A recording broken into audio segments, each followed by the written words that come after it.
तो अभी 25-26 सांसद टूटने को तैयार बैठे, हम लोग तोड़ ही नहीं रहे हैं। डर जाएगा वो अपना दल छोड़ के चला जाएगा। अगर बीजेपी से मुकाबला करना है तो बहादुर लोगों की टीम होनी चाहिए। 27 तो छोड़ा, सदन चला जाता तो पहले में कुल खेल हो जाए। देखे समाजवादी पार्टी मजबूत है, बहुत मजबूत है। अखिलेश यादव के 26 सांसद बीजेपी के संपर्क में आए। राजभर के दावे ने बढ़ाई हलचल। केशव मौर्य ने भी दोहराई वही बात। सपा में टूट की चर्चा से गरमाई सियासत, प्लान लॉन्च। अखिलेश ने भी कर दिया पलटवार, कहा डरने वाले जाएंगे, बहादुर लोग लड़ेंगे। बीजेपी और सपा के बीच बयानबाजी हुई तेज। क्या बदल जाएगा सियासी समीकरण? सियासत की दुनिया भी बड़ी अजीब होती है मेरे दोस्त। कभी दोस्त दुश्मन बन जाते हैं तो कभी दुश्मन बच जाते हैं दोस्त। कभी एक बयान महीनों तक चर्चा में रहता है तो कभी एक दावा पूरी राजनीति का रुख बदल देता है। उत्तर प्रदेश की राजनीति में इस वक्त कुछ ऐसा देखने और सुनने को मिल रहा है। 2027 का चुनाव अभी भी दूर है, लेकिन उसके पहले ऐसी ही चर्चाओं ने जोर पकड़ लिया है, जिसने समाजवादी पार्टी से लेकर बीजेपी तक सबकी धड़कनों को बढ़ा दिया है। वजह है ओम प्रकाश राजभर का एक दावा, जिसने लखनऊ से दिल्ली तक राजनीतिक गलियारों में हलचल मचा दी है।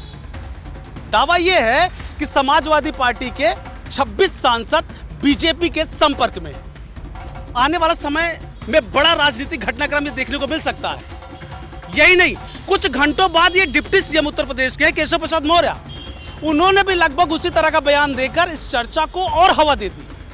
अब सवाल ये उठ रहा है कि क्या वाकई समाजवादी पार्टी में सब कुछ ठीक ठाक नहीं चल रहा है, या फिर 2027 से पहले बीजेपी कोई बड़ा सियासी खेल खेल रही है, सियासी खेल तैयार कर रही है। आइए इस पूरी कहानी को समझते हैं। मेरा नाम है संदीप ओझा और मेरी मौजूदगी इस समय है उत्तर प्रदेश के विधानसभा के बाहर। तो अभी 25-26 सांसद टूटने को तैयार बैठे, हम लोग तोड़ ही नहीं रहे हैं। सबसे पहले जानिए आखिर ऐसा क्या कहा गया जिसके बाद यूपी की राजनीति में भूचाल आ गया। दरअसल ओम प्रकाश राजभर ने सोशल मीडिया और सार्वजनिक मंचों पर दावा किया कि समाजवादी पार्टी टूट के कगार पर खड़ी है। उनके मुताबिक पार्टी के 2/3 के करीब सांसद और विधायक बीजेपी के संपर्क में हैं।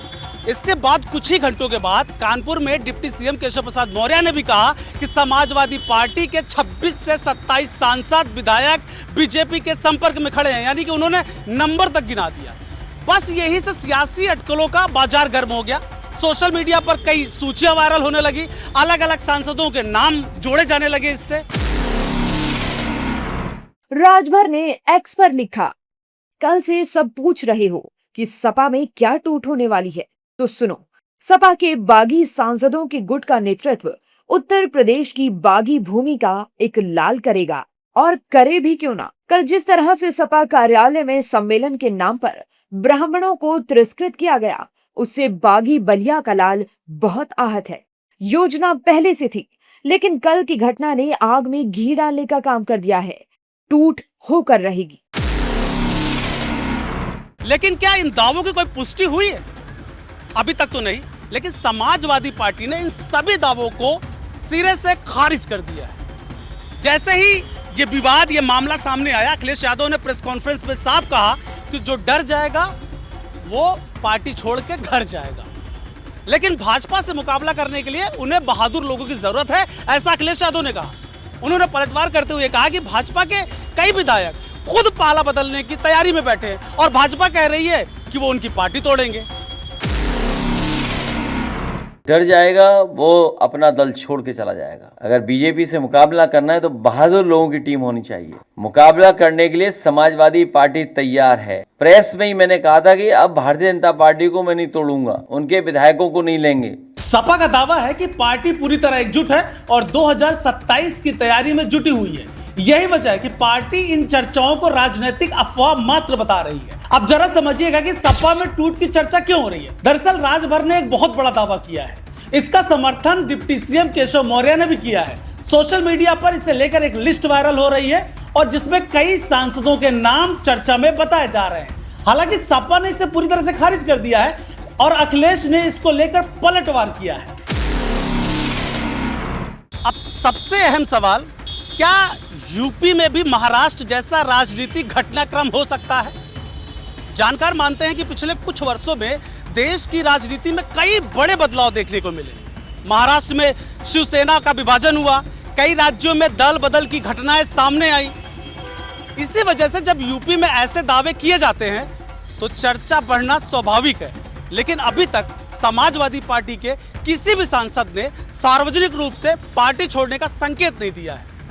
यही वजह है कि फिलहाल इसे राजनीतिक दबाव बनाने की रणनीति के तौर पर भी देखा जा रहा है।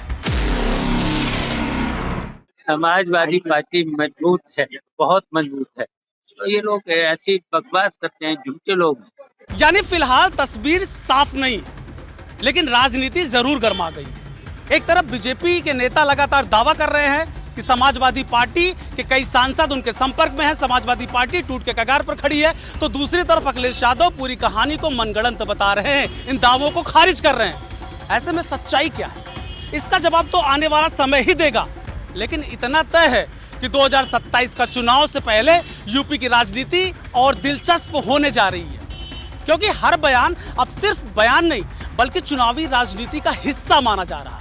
फिलहाल पूरे प्रदेश की नजर अब इस बात पर टिकी है कि क्या ये सिर्फ सियासी हवा है या फिर आने वाले दिनों में कोई बड़ा राजनीतिक धमाका यूपी में देखने को मिल सकता है चुनाव से पहले। नोएडा और उत्तर प्रदेश की सभी खबरों के लिए अभी विजिट करें हमारी वेबसाइट nowuttarpradesh.com और nownoida.com।